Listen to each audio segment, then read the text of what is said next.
Paix sur vous tous, vous allez bien. Donc aujourd'hui, ça va être un thème un petit peu particulier, comme vous l'avez vu dans le titre de la vidéo. Donc on va voir en plusieurs étapes certaines choses. Donc ça serait à propos de s'il y aurait un effondrement économique, un effondrement du système tout court, etc. Donc bien entendu, seul le Seigneur connaît le futur. Maintenant, il y a des signes pour ceux qui réfléchissent. Et en ce moment, je pense que il y a pas mal de choses qui parlent, d'accord? Donc admettons que ce système s'effondre, ce nouvel ordre mondial, bien qu'ils ont l'impression que ils vont réussir à soumettre tout le monde et à dominer tout le monde par la peur, etc. Moi, j'ai confiance que les choses, elles vont changer. Inch'Allah, par la grâce du Seigneur. Par contre, bien entendu, c'est sûr que tout ça, ça se fera par la souffrance, on va pas se mentir. Même les croyants, etc. Il y a pas mal de versets qui parlent de tout ça.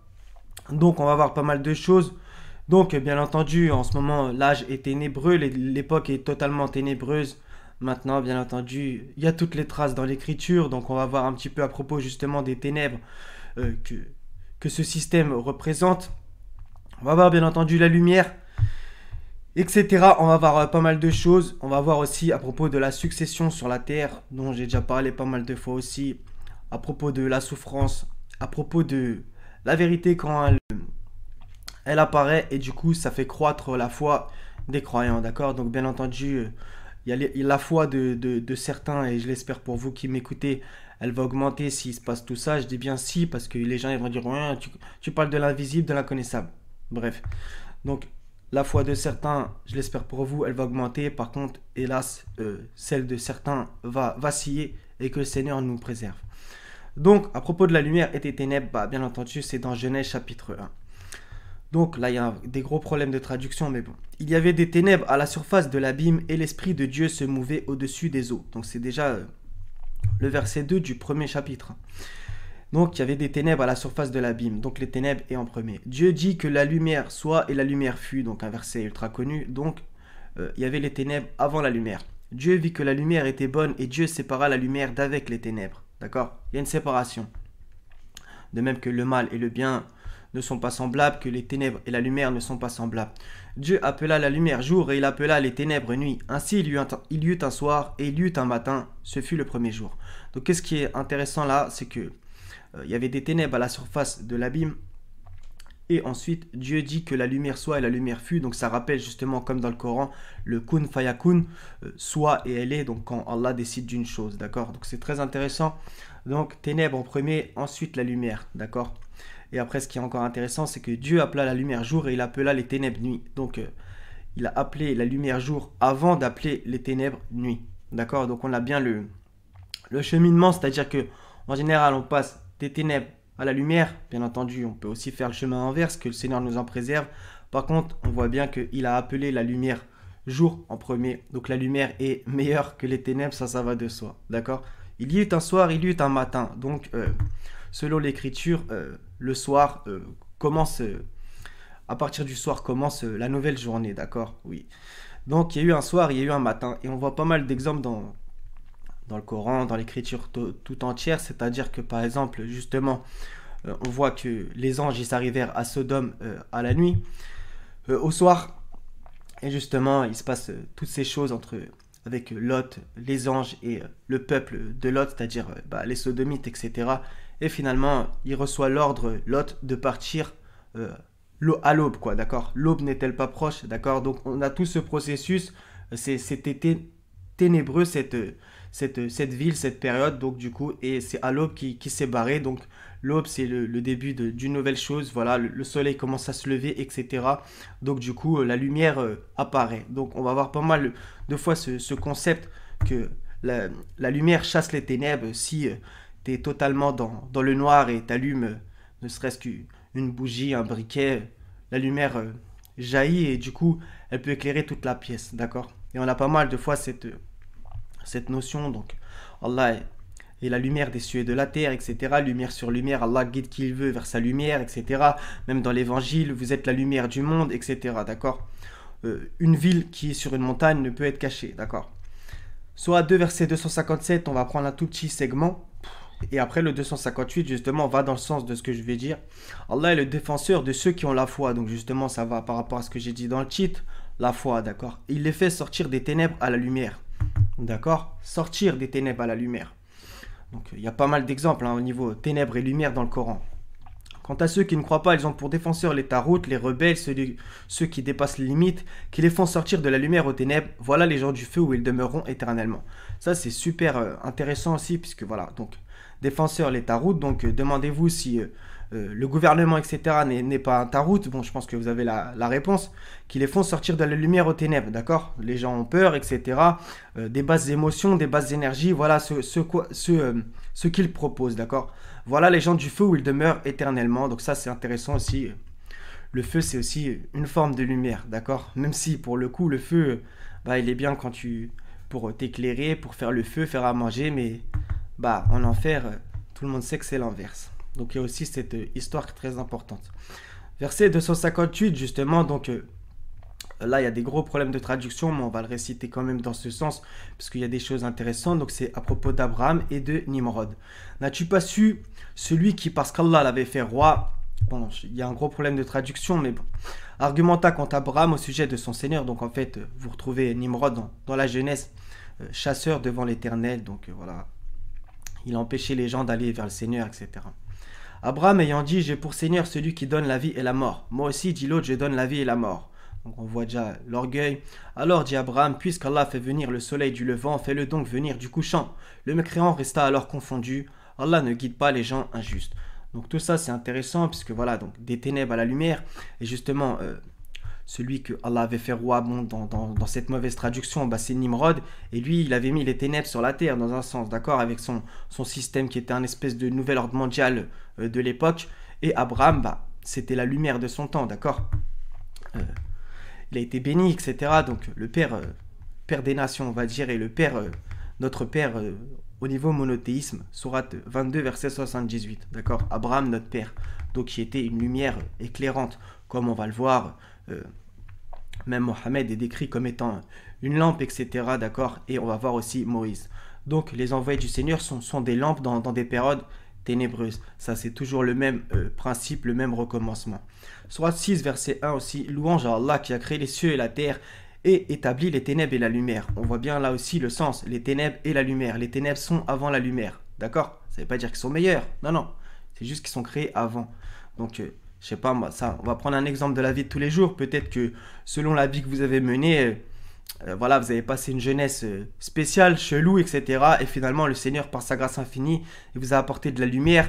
On va dire que vous vous êtes rangé, etc. Donc voilà, donc il y a eu les ténèbres et la lumière. En général, c'est comme ça que le cheminement de beaucoup de gens, bien qu'il y en a qui vont me dire non, moi j'ai toujours été dans la lumière, etc. Bref, pourtant les mécréants donnent des égaux à leur Seigneur, d'accord, des ténèbres à la lumière. Et on peut le voir, même les cheminements spirituels des envoyés, par exemple de Moïse et d'Abraham, que j'en ai déjà parlé.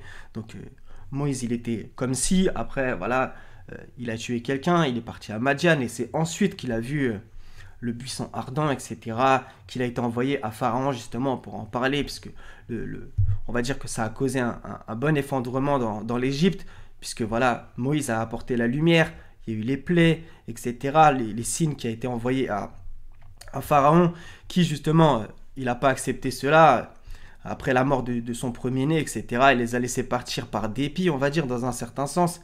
Et finalement, voilà, la mer, elle s'est ouverte, ils les ont poursuivis, la mer s'est ouverte et Pharaon a fini noyé. Donc justement, je pense que le système, il a très peur de ça, bien entendu, etc. On pourra aller plus loin, voilà, dans le désert, la manne, la caille, etc. Le veau d'or, la Torah, les tables, etc. On pourra aller bien plus loin. Justement, après, même, on pourra aller encore bien plus loin avec les enfants d'Israël, le nombre de déportations, d'exils, etc. D'accord. Puisque voilà, justement, ça j'ai oublié de le dire en vérité au début de la vidéo, c'est que bien entendu, s'il y a effondrement et que finalement le Seigneur il donne aux croyants certaines choses, comme on va voir par exemple à propos de la succession sur la terre, oui, mais bien entendu, c'est aux gens qui sont droits aussi, d'accord. Ça c'est évident, d'accord, et qui font les choses aussi. Voilà. Donc tout ça, je pense que c'est intéressant, justement. On voit bien entendu le lien avec Allah est le défenseur de ceux qui ont la foi, etc. Les ténèbres, la lumière. Et juste après, c'est l'histoire de Nimrod vs Abraham. Donc vous voyez, il y a un lien. Les ténèbres, Nimrod, Abraham, la lumière, dans un sens, au niveau humain, qu'on se comprenne. D'accord. Sourate 14, versets 4 et 5. Et nous n'avons envoyé de messagers qu'avec la langue de son peuple afin de les éclairer. D'accord? On voit bien la notion d'éclairage, d'accord? De les éclairer. Allah égare qui il veut et guide qui il veut, et c'est lui le Tout-Puissant, le Sage, d'accord? Nous avons certes envoyé Moïse avec nos miracles, fait sortir de ton peuple des ténèbres vers la lumière. Encore une fois, d'accord?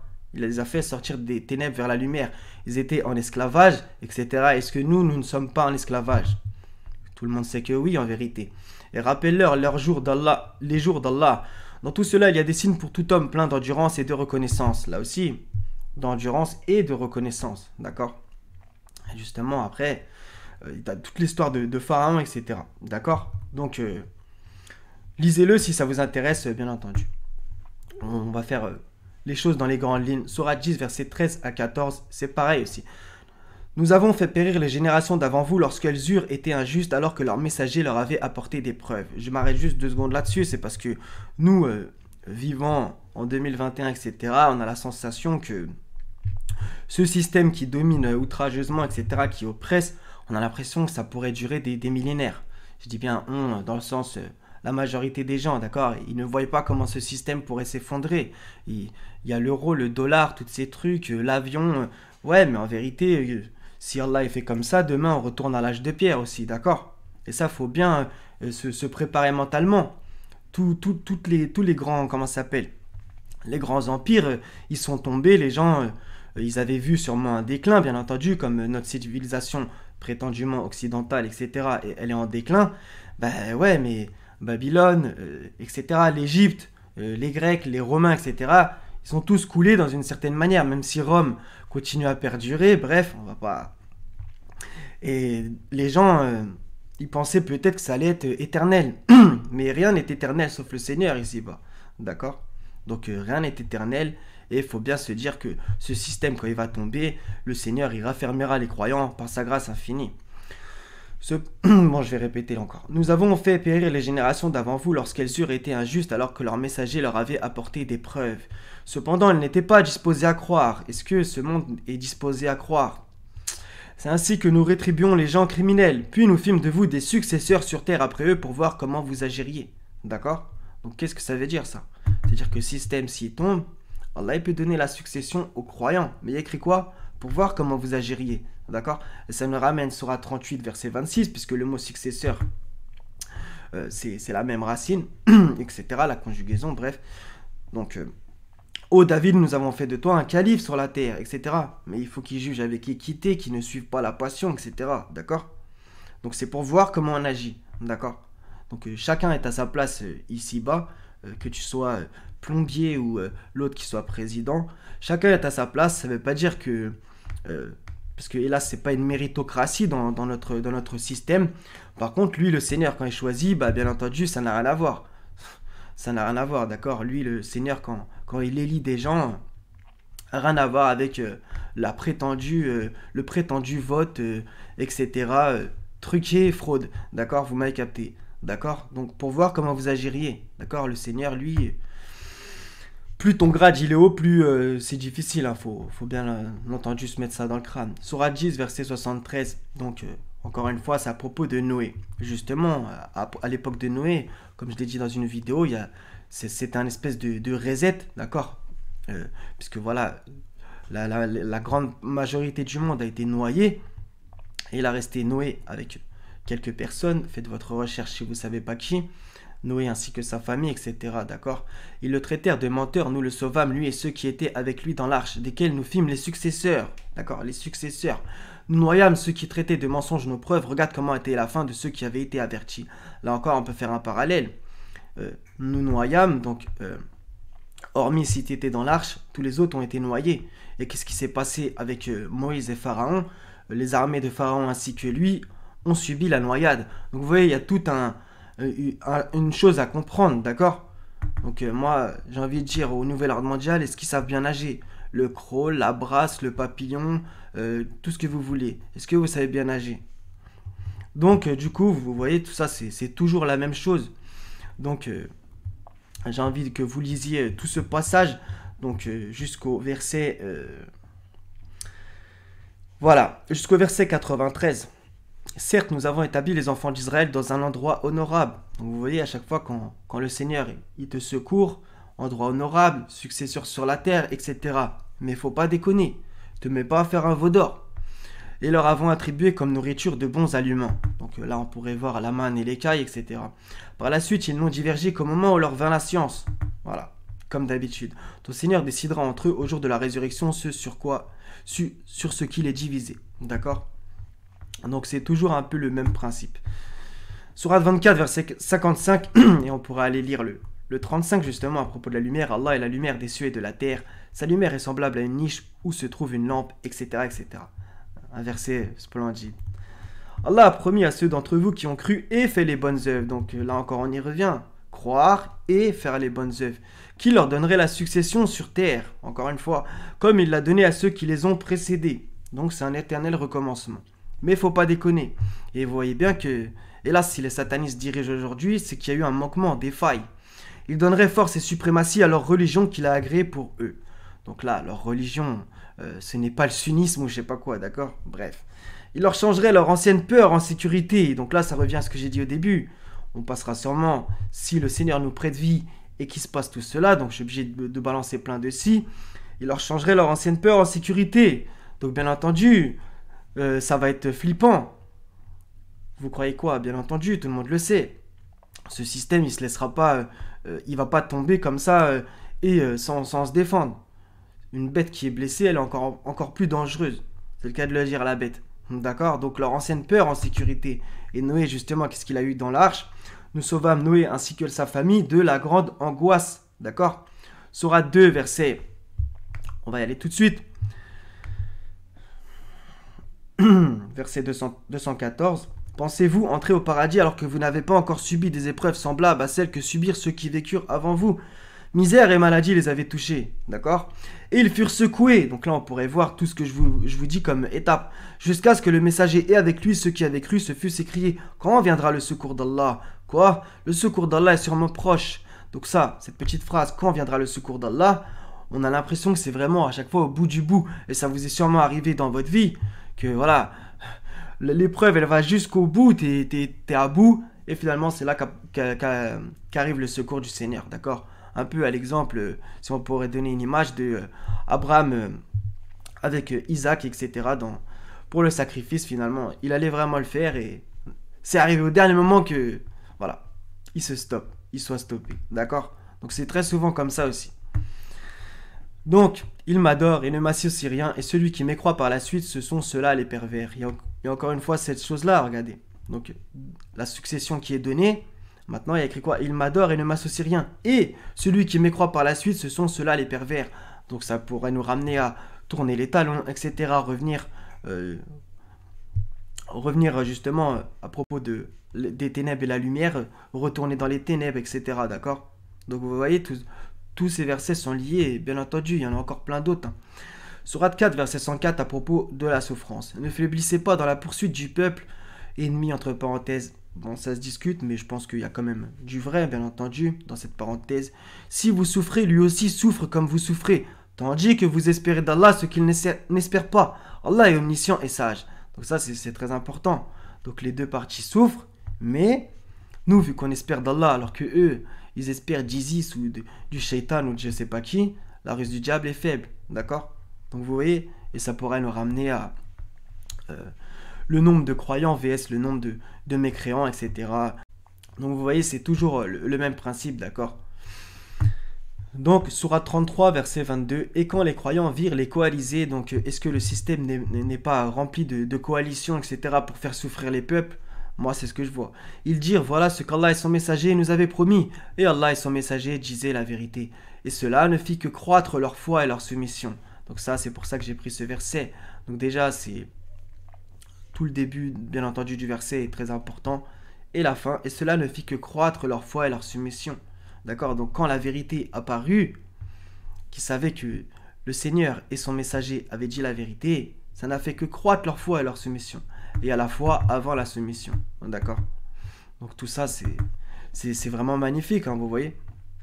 Donc en même temps, il ne faut pas s'inquiéter et ne pas se préoccuper du lendemain, etc. Maintenant, si le lendemain arrive, il va bien falloir mettre certaines choses en place par la grâce du Seigneur.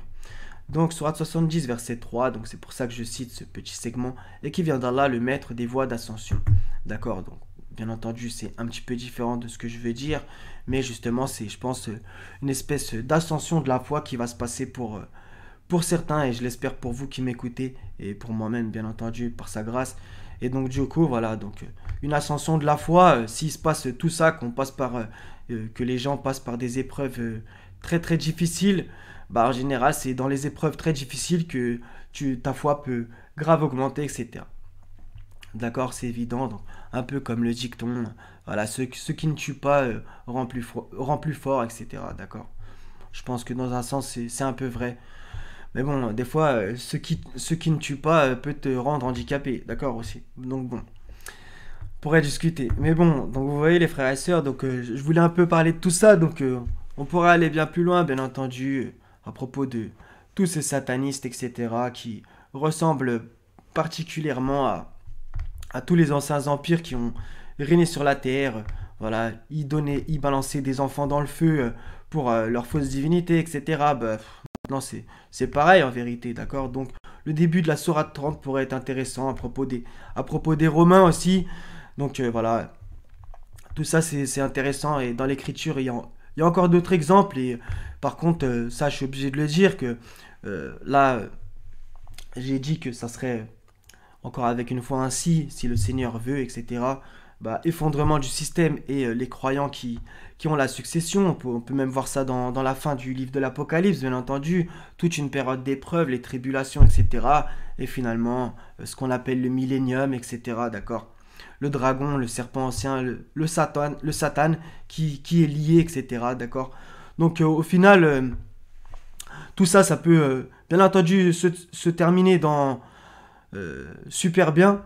Maintenant, j'ai envie de le dire aussi que si les croyants ils déconnent, bah là par contre, va falloir s'attendre à subir des choses très graves. D'accord, ça c'est évident. Un peu comme justement, comme je répète souvent, à l'époque de Jérémie qui les a prévenus, revenez à Dieu, etc. Arrêtez de donner aux fausses idoles, etc. Bref, ils n'ont pas écouté, etc. Finalement, ils ont tous été déportés, etc. Il y a eu une période de souffrance, etc. pour aller plus loin, d'accord. Donc voilà, donc c'est toujours un peu la même chose. Si le peuple revient à Dieu, à l'exemple de Ninive qui s'est repenti à la prédication de Jonas et a fait un jeûne, publié un jeûne pour se repentir, là tout peut bien se passer, d'accord, comme le dit le Seigneur. Donc tout peut bien se passer maintenant. Si ça déconne, là par contre, donc je disais, donc si ça déconne, là par contre, bah Allah il est dur en punition, ça je vous apprends rien, d'accord. Donc on va juste se réciter le verset 98 de la sourate 10. Si seulement il y avait, à part le peuple de Younous, de Jonas, une cité qui ait cru et à qui sa croyance eut ensuite profité. Donc c'est vraiment un super bel exemple pour nous tous. Lorsqu'ils eurent cru, nous leur enlevâmes le châtiment d'ignominie dans la vie présente et leur donnâmes jouissance pour un certain temps. D'accord? Il y a bien écrit pour un certain temps. Ça, faut bien le noter. Parce qu'en général, l'homme, il déconne souvent après d'avoir reçu les bienfaits du Seigneur, car il y a très peu de gens qui sont reconnaissants. C'est encore une fois écrit dans le Coran. Donc voilà. L'homme est très ingrat, d'accord. Donc que le Seigneur nous facilite, nous aide et voilà. Donc il y aurait pas mal de choses à dire encore, mais bon, je crois que je vais m'arrêter là. Donc les frères et sœurs, essayez de vous raffermir, bah, bien entendu, dans la prière, dans la lecture, etc., mais aussi dans l'action, comme je l'ai dit il y a 2-3 jours, etc. Bien entendu, ça c'est important, c'est primordial, et sachant que on peut se coucher et pas se réveiller, donc vivre comme si c'était notre dernier jour sur Terre, essayer de faire le plus de bonnes actions possible, et les bonnes actions effacent les mauvaises, etc. Et donc voilà, donc je pense qu'il y aurait pas mal de choses à dire, mais je vais m'arrêter là. Donc courage à tous. Et bien entendu, seul Dieu connaît le futur. Je suis encore obligé de le répéter, sinon il y en a qui pourraient jacter bêtement dans le vent. Donc soyez bénis, que le Seigneur vous aide. Courage, foi, force, honneur, équité, amour. Paix sur vous tous. Louange au Seigneur des mondes et Selem.